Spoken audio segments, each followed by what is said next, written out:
warahmatullahi wabarakatuh. Halo, berjumpa lagi dengan video pembelajaran PPKN kelas 11 semester ganjil.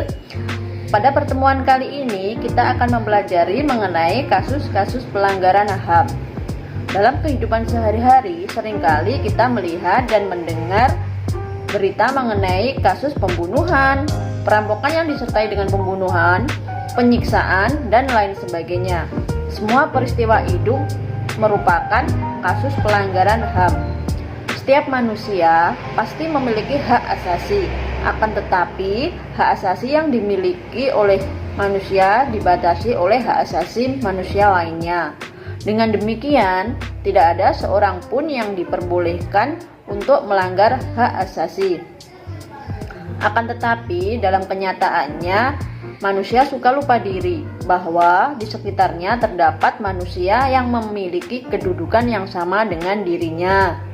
Namun, dengan ketamakannya, manusia sering melabrak hak asasi sesamanya dengan alasan yang tidak jelas. Ada 3 bahasan yang akan kita pelajari pada pertemuan ini. Yang pertama, pengertian pelanggaran HAM. Yang kedua, faktor-faktor penyebab pelanggaran HAM. Dan terakhir, kasus-kasus pelanggaran HAM. Kita mulai yang pertama.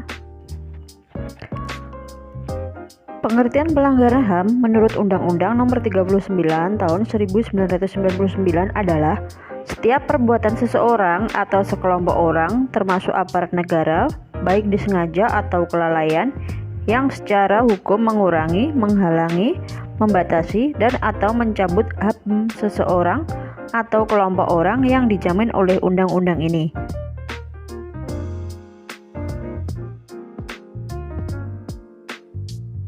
Berdasarkan sifatnya, pelanggaran HAM dapat dibedakan menjadi 2, yaitu yang pertama, pelanggaran HAM biasa adalah kasus pelanggaran HAM yang ringan dan tidak sampai mengancam keselamatan jiwa orang.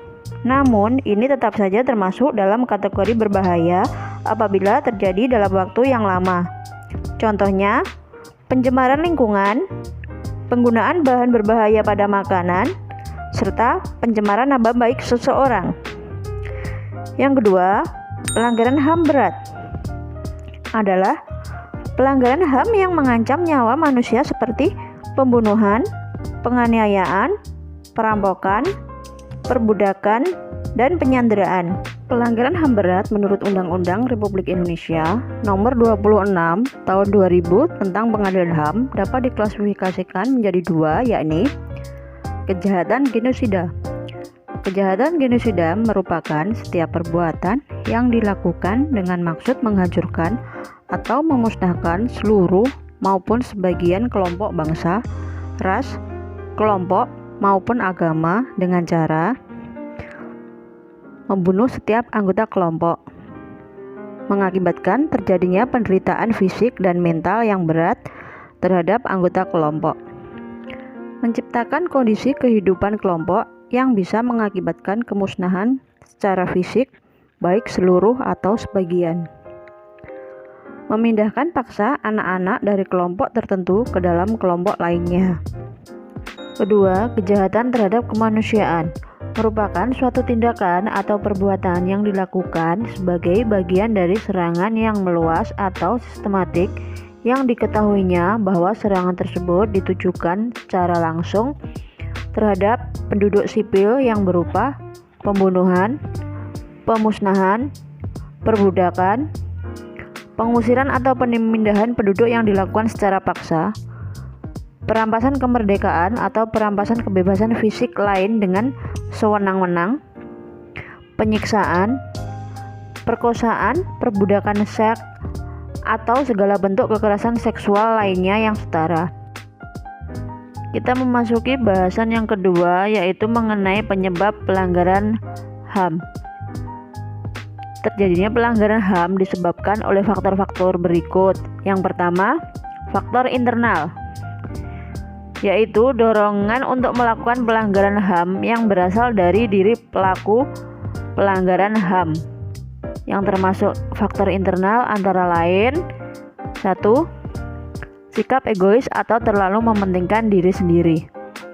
Sikap ini akan menyebabkan seseorang untuk selalu menuntut haknya, sementara kewajibannya sering diabaikan. Seseorang akan menghalalkan segala cara supaya haknya dapat terpenuhi, meskipun caranya tersebut dapat melanggar hak orang lain. 2. Rendahnya kesadaran HAM. Hal ini akan menyebabkan pelaku pelanggaran HAM berbuat seenaknya. Pelaku tidak mau tahu bahwa orang lain pun mempunyai hak asasi yang harus dihormati. 3. Sikap tidak toleran. Sikap ini akan menyebabkan munculnya saling tidak menghargai dan tidak menghormati atas kedudukan atau keberadaan orang lain. Sikap ini pada akhirnya akan mendorong orang untuk melakukan diskriminasi. Faktor penyebab pelanggaran HAM yang kedua yakni faktor eksternal. Yang dimaksud dengan faktor eksternal adalah faktor-faktor di luar diri manusia yang mendorong seseorang atau sekelompok orang melakukan pelanggaran HAM. Yang termasuk faktor eksternal antara lain: pertama, penyalahgunaan kekuasaan. Misalnya, kekuasaan di dalam perusahaan, seorang pengusaha yang tidak mempedulikan hak-hak buruhnya. Jelas ini melanggar hak asasi manusia. Kedua, ketidaktegasan aparat penegak hukum. Penyelesaian kasus pelanggaran yang tidak tuntas akan menjadi pemicu bagi munculnya kasus-kasus lain. Para pelaku tidak akan merasa jera dikarenakan mereka tidak menerima sanksi yang tegas atas perbuatannya itu. Selain hal tersebut, aparat penegak hukum yang bertindak sewenang-wenang juga merupakan bentuk pelanggaran HAM dan menjadi contoh yang tidak baik. Ketiga, penyalahgunaan teknologi. Kemajuan teknologi dapat memberikan pengaruh positif, tetapi juga memberikan pengaruh negatif. Contohnya, terjadinya kasus penculikan yang berawal dari pertemanan di dalam media sosial. Yang keempat, kesenjangan sosial dan ekonomi yang tinggi. Perbedaan tingkat kekayaan atau jabatan yang dimiliki, apabila hal tersebut dibiarkan, maka akan menimbulkan terjadinya pelanggaran HAM. Misalnya, perbudakan, pelecehan, perampokan, bahkan bisa saja terjadi pembunuhan. Nah, sekarang kalian sudah tahu tentang apa saja faktor-faktor penyebab terjadinya pelanggaran HAM. Jadi bisa menghindari hal-hal di atas agar tidak sampai melakukan pelanggaran HAM yang dapat merugikan diri sendiri maupun orang lain. Setelah tadi mempelajari mengenai pengertian pelanggaran HAM dan faktor penyebab pelanggaran HAM, sekarang kita cermati contoh kasus pelanggaran HAM berat yang ada di Indonesia apa saja. Yang pertama, kerusuhan Tanjung Priok tanggal 12 September 1984. Dalam kasus ini 24 orang tewas, 36 orang luka berat, dan 19 orang luka ringan. Keputusan majelis hakim terhadap kasus ini menetapkan seluruh 14 terdakwa dinyatakan bebas. Kedua, kasus penembakan mahasiswa Universitas Trisakti pada tanggal 12 Mei 1998. Dalam kasus ini, 4 orang mahasiswa tewas.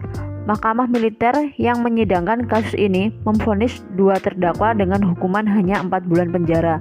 4 terdakwa divonis 2-5 bulan penjara dan 9 orang terdakwa divonis penjara 3-6 tahun. Ketiga, kasus pelanggaran HAM yang termasuk berat lainnya adalah penculikan aktivis pada tahun 1997 sampai 1998.